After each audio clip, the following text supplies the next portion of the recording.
Hey, good morning. We're in Acts chapter 12. Great story with Peter. He's in prison. James, the apostle, has just been killed by Herod and made the Jews happy. So he takes Peter, puts him in prison, expecting to do the same with him. And but what he didn't know is the church was praying for Peter earnestly. They had come together and praying for him. Mary, Queen of Scots, once said that she would much rather face the cannons of pagans than the prayers of Christian people.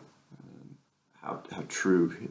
Herod doesn't know what he's up against here now with this church praying. And so we pick up in the story in verse 6. The night before Herod was to bring Peter to trial, he was sleeping between two soldiers bound with two chains, and sentries stood guard at the entrance. Suddenly an angel of the Lord appeared, and a light shone in the cell. He struck Peter on the side. "Wake up," he said. "Quick, get up," he said, and chains fell off Peter's wrists.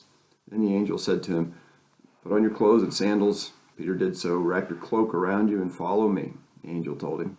Peter followed him out of the prison, but he had no idea that what the angel was doing was really happening. He thought he was seeing a vision. They passed the first and second guards and came to the iron gate leading to the city. It opened for them by itself, and they went through it.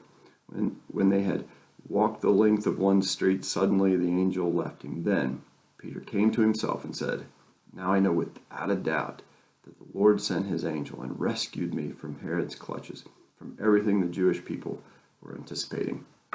A couple interesting things with this. Peter's chains fell off. The angel didn't reach down and unclasp them. Peter didn't unclasp them. They just fell off. And the iron gate leading into the city just opened on its own. But it wasn't really on its own. They didn't just fall off by themselves. God was behind it all. The power of God cannot be contained by locks or doors or chains. The power of God is greater than all these things in our lives. No matter what we're bound by, no matter what is keeping us from where God wants us to be, He'll make that way for us. When we trust in Him, He may not send an angel that we can see, but there are times. Have you ever experienced those moments when all of a sudden it's like kind of like an out of body experience, right? All of a sudden you're